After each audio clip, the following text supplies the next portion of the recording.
नमस्कार, आप देख रहे हैं सी न्यूज भारत और मैं हूं आपके साथ ज्योति अरोड़ा। वक्त हो गया है न्यूज बुलेटिन का, जिसमें हम जानेंगे कि चतरा में प्रशासन की किस पर है पैनी नजर, एटा में किसने किसको सौंपा ज्ञापन और मैनपुरी में पुलिस ने कौन सी घटना का किया खुलासा। इन सभी खबरों पर होगी विस्तार से चर्चा। तो आइए शुरू करते हैं जिलेवार खबरों का सिलसिला। दीपावली व छठ जैसे त्योहारों में छूट देकर भले ही राज्य सरकार थोड़ी नरमी की मूड में नजर आ रही हो, लेकिन राज्य में लगातार बढ़ते कोरोना संक्रमण व तीसरी लहर की आशंकाओं के बीच जिला प्रशासन अभी भी सख्त मूड में है। ऐसे में पर्व को लेकर लगातार व्यवसायियों, सामाजिक कार्यकर्ताओं व बुद्धिजीवियों के साथ जिला प्रशासन और पुलिस के अधिकारी लगातार बैठक कर उन्हें सरकार व शासन द्वारा जारी निर्देशों के अनुरूप पर्व के दौरान कोरोना गाइडलाइन का सख्ती से अनुपालन करने की अपील कर रहे हैं। इतना ही नहीं, लोगों को सरकारी निर्देशों का अनुपालन नहीं करने व मनमानी करने पर सख्त कार्रवाई की भी चेतावनी दी जा रही है।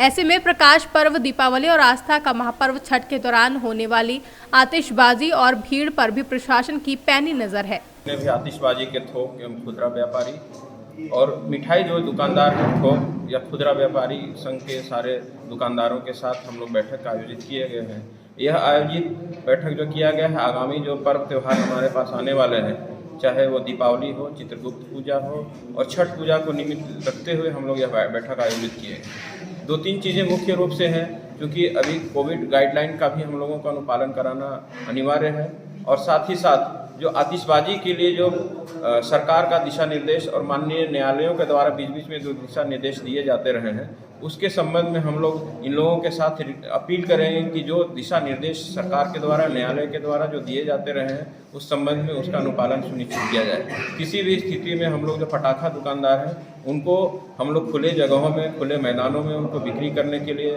रिक्वेस्ट करेंगे। साथ ही उस दुकान में 18 साल से नीचे या 60 साल से ऊपर के वृद्ध जो भी रहेंगे, उन लोगों को उसमें शामिल नहीं किया जाए।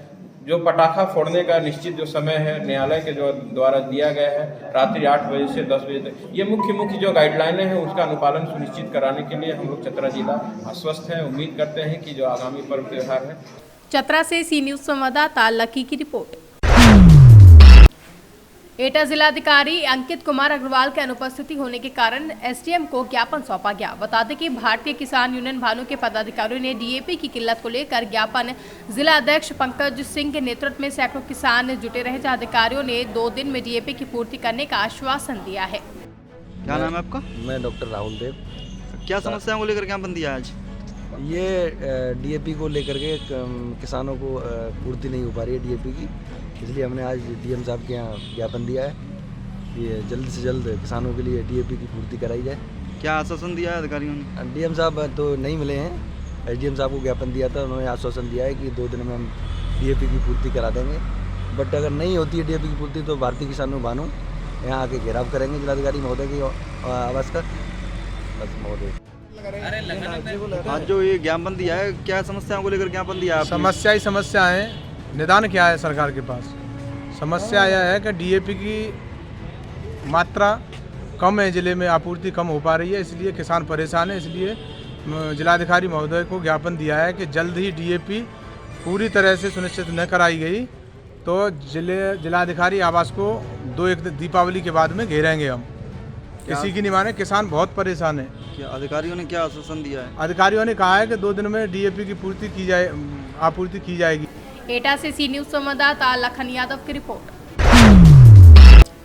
खबर गाजीपुर के कासिमाबाद ब्लॉक के खेताबपुर से है, जहां खेताबपुर गांव में पूर्व माध्यमिक विद्यालय में बनाए जा रहे दिव्यांग शौचालय में घोर अनियमितताएं देखने को मिल रही हैं। ग्राम प्रधान जयराम यादव ने मीडिया से रूबरू होकर बताया कि दिव्यांग शौचालय में सफेद बालू, लाल बालू व भस्सी का इस्तेमाल किया जा रहा है। जब पत्रकारों ने ग्राम प्रधान से पूछा कि मानक में भस्सी का इस्तेमाल है या नहीं, तो प्रधान ने कहा कि मैंने अपनी मर्जी से मानक के अनुरूप इस्तेमाल किया है और इसमें सफेद बालू, भस्सी, लाल बालू का भी इस्तेमाल किया गया। जब पत्रकारों ने पूर्व माध्यमिक विद्यालय के प्रधानाध्यापक शिवानंद सिंह से पूछा तो उन्होंने कहा कि दिव्यांग शौचालय में सफेद बालू, बस्सी व डोमा ईंट का इस्तेमाल ज्यादा संख्या में किया गया है। गौर करने वाली बात यह है कि जब पत्रकारों की टीम वहां पहुंची तो देखा कि अधूरे बनाए गए दिव्यांग शौचालय की दीवार को हाथ से रगड़ने पर दीवार के बालू झड़कर नीचे गिर रहे थे। जहां इस संबंध में सेक्रेटरी कंगल कुशवाहा से फोन पर बात की गई तो सेक्रेटरी कंगल कुशवाहा बयान देने से मुकर गए। साथ ही कहा कि अगर दिव्यांग शौचालय सही तरह से नहीं बनाया गया तो उसको तोड़कर फिर से बनाया जाएगा। यह बातें कंगल कुशवाहा ने फोन वार्ता में कही और बयान न देने के लिए तरह तरह के बहाने बनाने लगे हैं। न दिव्यांग शौचालय बनाने में एक छटाक भी लाल बाबू का इस्तेमाल नहीं किया गया, जहां तस्वीरों में देखकर आप खुद अंदाजा लगा सकते हैं। सर, यहाँ पे जो दिव्यांग शौचालय बनाया गया है, तो ये दिव्यांग अभी तक अधूरा भी है और इसमें क्या क्या चीज़ का प्रयोग किया गया है? इसमें सफेद बालू और भरसी का प्रयोग किया है। और ईंट कौन सा इस्तेमाल किया है? ईंट को दोमा ईंट का। अभी तक ये अपूर्ण है, अभी पूर्ण भी नहीं हुआ है। इसके बारे में के अभाव में ये प्रधान जी से बात की इस बारे में? हाँ, कहे तो कहे जी का माटी गिराएंगे उसको। प्रधान जी, जाकर मैं चेक किया हूँ, उसको हाथ से टच किया हूँ तो बालू झर रहा है। तो सफेद बालू है तो क्या गिरा? सर, अभी तक यहाँ पे जो स्कूल के क्लासरूम में देखा गया कि अभी कोई भी टाइल्स का काम नहीं हुआ, क्या है अभी तक क्यों रुका है? अभी नहीं लगाए, तो लगवाएंगे तो नहीं पड़ेगा, सब सामान आ जाएगा। कब बोले ये? बोले देखिए कब तक लगवा देंगे, अभी किचन का भी काम कराने के लिए बोले हैं। दिव्यांग शौचालय में सफ़ेद बालू का इस्तेमाल हो रहा था, और तो आपने ऐतराज़ नहीं किया? हम तो कहे सफेद मोटे से क्या कर रहे हैं, लाल बालू क्यों नहीं लाए? तो कहे कि अभी लाल बालू कहीं नहीं रहा, चारों तरफ पानी पानी। ये बहाना कह के डाला। गाजीपुर से सी न्यूज़ संवाददाता हसन खान की रिपोर्ट। खबर मैनपुरी से है, जहां मैनपुरी पुलिस को बड़ी सफलता हाथ लगी है। किशनी थाना क्षेत्र और कुरावली थाना क्षेत्र में हुई लूट की घटना का पुलिस ने खुलासा कर दिया है, जहां 3 आरोपियों को पुलिस ने लूटे गए सामान के साथ गिरफ्तार कर लिया है। लूटी गई मोटरसाइकिल, कारतूस सहित 3 तमंचे और बैग भी पुलिस ने बरामद किए हैं, जहां एसपी मैनपुरी AK रॉय ने पुलिस लाइन परिसर में प्रेस वार्ता कर घटना का खुलासा किया है। 22 तारीख को घुसमरा चौकी क्षेत्र में सवेरे एकदम अर्ली इन द मॉर्निंग सूचना मिली थी कि नीरज कुमार जो किसनी क्षेत्र के रहने वाले हैं, उनकी बाइक कुछ बदमाशों ने लूट ली है। कपड़े थे और एक मोबाइल भी है। तो जैसे ही सूचना मिली, तत्काल फिर PRP और अधिकारी लोकल पुलिस सभी मौके पर दौड़े। हमारी सर्विलांस और SWAT की टीम भी तत्काल मौके पर पहुंची और पूरी सीरियसनेस के साथ इस पर काम हुआ, और उसमें टावर डंप एनालिसिस सारी चीज़ों के आधार पर इसमें 3 बदमाश जो कि आप देख रहे हैं प्रकाश में आए हैं। इसमें सनोज यादव है, ये फरुखाबाद कराने वाला है। दूसरा प्रवीण कुमार है, ये यही कोतवाली मैनपुरी का है। तीसरा ओसाफ अली, ये एटा का रहने वाला है। तीनों की लंबी क्रिमिनल हिस्ट्री है और इन लोगों ने इस तरह से घटना को अंजाम दिया। इनके पास से जो गाड़ी जो लूटी गई थी वो बरामद हुई है। कपड़े साथ में जो बैग जो कि छीना गया था वो बरामद हुआ है। असल है इनके पास प्राप्त हुए हैं। इनको फिलहाल जेल भेजा जा रहा है और पूरी टीम को जल्दी वर्कआउट करने के लिए। मैनपुरी से सी न्यूज़ संवाददाता अजीत कुमार की रिपोर्ट। पृथ्वीपुर विधानसभा में होने वाले उपचुनाव में भाजपा प्रत्याशी शिशुपाल यादव ने कांग्रेस प्रत्याशी नितेंद्र सिंह राठौर को 15,687 मतों से हराया है, जहां कांग्रेस प्रत्याशी नितिन सिंह राठौर को 66,986 वोट प्राप्त हुए, जबकि भाजपा प्रत्याशी डॉक्टर शिशुपाल यादव को 82,673 वोट प्राप्त हुए। उपचुनाव के परिणाम आते ही भाजपा पदाधिकारियों एवं कार्यकर्ताओं में खुशी की लहर दौड़ गई है और सभी एक दूसरे को गले लगाकर बधाइयां दे रहे हैं। पृथ्वीपुर विधानसभा उपचुनाव में भाजपा प्रत्याशी डॉक्टर शिशुपाल यादव ने अपनी जीत पर पृथ्वीपुर विधानसभा क्षेत्र के सभी मतदाताओं का आभार व्यक्त किया है। साथ ही डॉक्टर यादव ने कहा कि पृथ्वीपुर के लोगों ने आतंक, भय और सामंतवाद को कुचलते हुए प्रदेश की शिवराज सिंह चौहान सरकार की जनहितैषी नीतियों को वोट दिया है। विधानसभा को लिया और जिस तरह से उन्होंने 10-11 दौरे यहाँ पे किए और उसके साथ साथ जिस दिन मतदान था उस दिन खुले तौर पे यहाँ पे बूथ कैप्चरिंग हुई और हमारे कांग्रेसी जो कार्यकर्ता थे उनको दबाव में डाला गया, उनको काम ही नहीं करने दिया। तो निश्चित रूप से कह सकता हूँ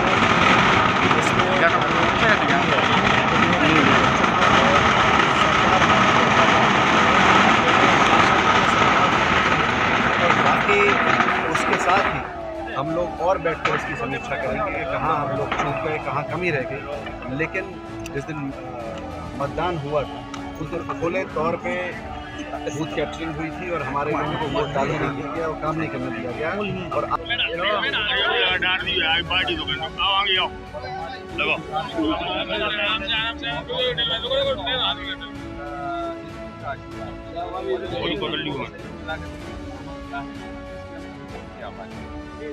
क्या उम्मीद थी कि इस तरीके से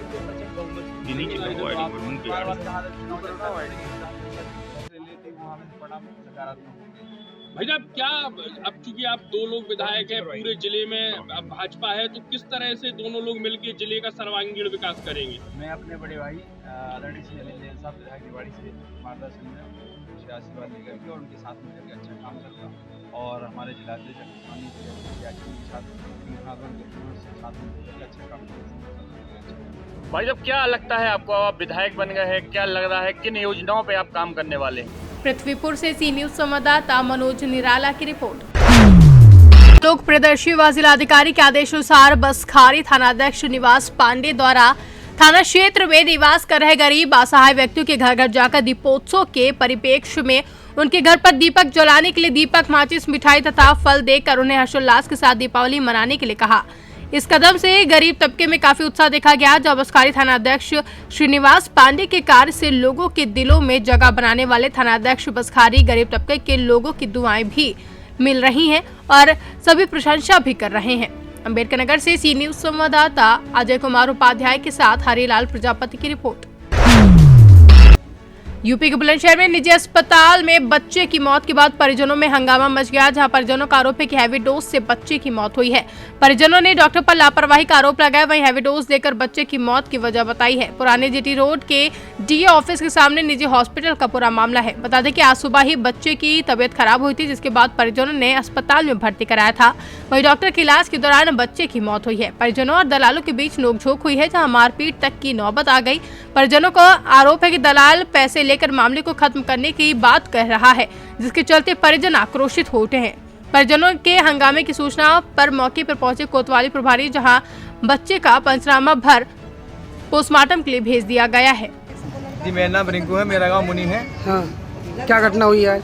घटना ये हुई है कि मेरे बच्चे के थोड़ी सर्दी हो रही थी, मैं लेके आया घर से यहाँ पे। मैं यहाँ पे आ गया 7 बजे, ये डॉक्टर साहब बैठे 9:45 बजे। जब तक मेरा लड़का अच्छा था, डॉक्टर साहब ने मैंने लड़के को दिखाया, 2 दिए इंजेक्शन, 2 इंजेक्शन लगे, लड़के को भाप दिया, 10 मिनट में मेरा लड़का खत्म हो गया है। दूध पिया, कचरी खाई, सारी चीज गई है, क्योंकि डिफॉल्ट इनका मेरा लड़का मार दिया, मेरा लड़का मरा है। मुझे मेरा लड़के के बोलते लड़का ही चाहिए। 14 साल शादी हो गए, मेरे पास एक लड़का है, मेरे को लड़के के बोलते लड़का चाहिए बस। मैं यहीं मर जाऊंगा, मैं यहाँ से जाऊंगा नहीं, मुझे मेरा बेटा चाहिए बस।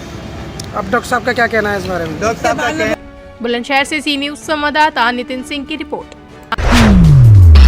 शिवपुरी की खनिया थाना पुलिस ने 5000 रुपए के नामी आरोपी को गिरफ्तार किया, जहां पुलिस अधीक्षक शिवपुरी राजेश सिंह चंदेल और पुलिस अधीक्षक शिवपुरी प्रवीण भूरिया के निर्देश में थाना प्रभारी खनिया थाना विदुनसार सिंह भदौरिया ने 5000 के नामी आरोपी को गिरफ्तार किया है, जहां आज खनिया थाना डीएसपी बिंदुसार सिंह को मुखबिर द्वारा सूचना प्राप्त हुई थी कि कई अपराधों में फरार 5000 का इनामी आरोपी गौशाला पिछोर रोड पर खड़ा हुआ है। तो सूचना से वरिष्ठ अधिकारियों को अवगत कराया गया, जिस पर से एसडीपीओ पिछोर ने दीपक तोमर के मार्गदर्शन में दबिश देकर उक्त आरोपी को गिरफ्तार कर लिया है। अधीक्षक महोदय शिवपुरी एवं अतिरिक्त पुलिस अधीक्षक महोदय शिवपुरी तथा एसडीपी पिछोर के निर्देशन में एक अभियान चलाया जा रहा है, जिसमें जो भी फरार आरोपी हैं उनको धरपकड़ करने के लिए एक मुहिम छिड़ी गई है। उसी के क्रम में हमने इसको महेश लोधी सन ऑफ सुजान सिंह लोधी निवासी राजापुर को हमने इसको पकड़ा है। आज सुबह पुलिस को सूचना मिली थी कि एक व्यक्ति गौशाला रोड पर हथियार के साथ खड़ा हुआ है, कोई गंभीर अपराध करने के उद्देश्य से खड़ा हुआ है। तो जो हमने अपनी टीम भेजी और उसको पकड़ा, जो महेश लोधी के नाम से उसको आइडेंटिफाई किया। उसने अपना नाम महेश लोधी बताया। इसके हमारे थाने में ही 8 अपराध पंजीबद्ध हैं, जिसमें लूट, डकैती, चोरी, मोटरसाइकिल चोरी के अपराध इसके पंजीबद्ध हैं। पिछले 2 वर्ष से हमारे यहाँ फरार चल रहा था। इस पे 5000 का इनाम घोषित है। उसी क्रम में हमने इसको पकड़ा है। अभी माननीय न्यायालय में इसको हम दिया। शिवपुरी से सी न्यूज संवाददाता संतोष शर्मा की रिपोर्ट। Mumbai police DCP S Chaitanya की तरफ से पूरे मुंबईकारों के लिए दीपावली में ऑनलाइन ठगी से बचने की चेतावनी दी गई है। दीपावली त्योहार का नाम लेकर कहीं साइबर गुनेगार ये एक ई-कॉमर्स कंपनी का नाम लेके उसमें आपने लकी ड्रॉ जीता है, कैश जीता है, प्राइज जीता है करके आपका विश्वास संपादन करके उनके मोबाइल नंबर पर कांटेक्ट करवा के उनके बैंक अकाउंट में आपके कैश ट्रांसफ़र करवा के लेते हैं। ऐसे कोई ऑफ़र अगर आता है, कृपया ऐसे जो नंबर्स हैं उसके कांटेक्ट में ना आए। ये साइबर मुंबई से सी न्यूज संवाददाता मोहम्मद सलीम की रिपोर्ट। जनपद उन्नाव के हसनगंज तहसील क्षेत्र के ग्राम पंचायत मठरिया में कोटेदार के द्वारा राशन में घटतौली व कम राशन देने को लेकर 1 अक्टूबर को एसडीएम कार्यालय का ग्रामीणों ने घेराव किया। एसडीएम ने मामले को संज्ञान में लेते हुए टीम गठित कर जांच के आदेश दिए। वहीं 30 अक्टूबर जांच करवाई गई, जहां जांच में सभी ग्रामीणों ने अपनी अपनी समस्याएं बताई। वहीं कई ग्रामीणों ने बताया कि अंत्योदय कार्ड धारक 5 किलो कम राशन देने का आरोप लगा। वहीं पात्र गृहस्थी कार्ड धारक ने बताया कि 4 यूनिट होते हुए 3 यूनिट का राशन दिया जाता है। कहाँ के रहने वाले हैं? मटरिया। क्या समस्या है कोटेदार को लेके? 25 किलो राशन मिलता है, लाल कार्ड। अच्छा, कितने रुपए ले जाते हैं? 100 रुपये। ठीक। कहाँ के रहने वाले हैं? मटरिया का। क्या समस्या है कोटेदार को लेके? कोटेदार का समस्या क्या है? यह 30 किलो गल्ला मिलता है। कौन सा कार्ड है आपका? लाल कार्ड है। लाल कार्ड। कितना राशन मिलता है? 30 किलो। कितने पैसे लिए जाते हैं? 100 रुपए। अभिषेक कुमार। आप ग्राम पंचायत मटरिया के प्रधान हैं। जी जी। आज कोटेदार की जांच हुई थी, जांच में क्या पाया और क्या निकला?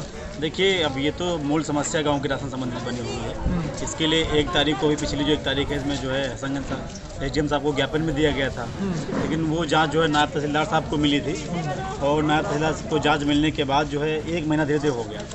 तो जब यहाँ से कोई कार्रवाई नहीं हो पाई तो माननीय प्रमुख सचिव जो है विधानसभा सचिवालय, तो वहाँ पे हम जो है लेटर पैड दिए जा करके, प्रार्थना पत्र दिए। वहाँ से जो है डीएम साहब के माध्यम से डीएफओ को जांच मिली। तो डीएफओ ने पहले तो सप्लाई इंस्पेक्टर यहाँ हसनगंज को लगाया। तो लोगों से जब बातचीत की गई तो लोगों ने कहा कि भाई मुझे इस सप्लाई इंस्पेक्टर अमित यादव से न्याय की उम्मीद नहीं है, तो अगर इससे जांच होगी तो हम बयान नहीं दे पाएंगे कि हमारे पर दबाव पड़ेगा। जो कोटेदार है थोड़ा दबंग प्रवृत्ति का व्यक्ति है। तो इसीलिए जब लोगों ने कहा तो मैंने डीएफओ से बात किया, तो डीएफओ ने कहा ठीक है, मैं अन्य अधिकारियों को लगा देता हूँ। तो दिनेश कुमार करके कोई सप्लाई इंस्पेक्टर थे, वो आज जांच के लिए आए थे। अब जांच में आज हुआ क्या है, उन्होंने जो जिस व्यक्ति का था उस व्यक्ति के बयान दर्ज कर लिए हैं, लेकिन जो व्यक्ति जिन्होंने शिकायत की थी, जो सूची थी हमारे पास, मैं आपको भी दिखाने का काम करूँगा, जो शिकायत की थी, जो सूची थी, उस सूची का जो जाँच नहीं हो पाई है। आज यहाँ पर मीडिया कर्मी भी आए थे जांच करने के लिए, उनको भी कवरेज करने से रोका गया। क्या इसलिए क्यों रोका गया? मान लीजिए, इससे तो ये लगता है कि वो दबाव बना रहे थे एक तरीके से कि भाई जो उस पक्ष का था उसी के बात की जाए, लेकिन खैर सप्लाई इंस्पेक्टर बीच में थे जो लिख पढ़ रहे थे, उन्होंने मीडिया कर्मी को भी जाने से वहाँ रोका, अपने यहाँ कवरेज न करें। ऐसा क्यों किया गया? अब ये साहब जो है उनकी क्या तुच्छ मानसिकता थी, क्या सोच रख के गए थे, लेकिन जो सप्लाई इंस्पेक्टर थे वो दिनेश कुमार थे जी, क्योंकि उनका जो फोन मेरे पास आया था दिनेश कुमार थे, उनके ट्रू कॉलर में भी लेके आ रहा था जी। अभी आप उन्नाव से सी न्यूज संवाददाता पंकज राजपूत की रिपोर्ट। इस बुलेटिन में फिलहाल के लिए इतना ही। देश और दुनिया की तमाम बड़ी खबरों के लिए आप देखते रहिए सी न्यूज भारत।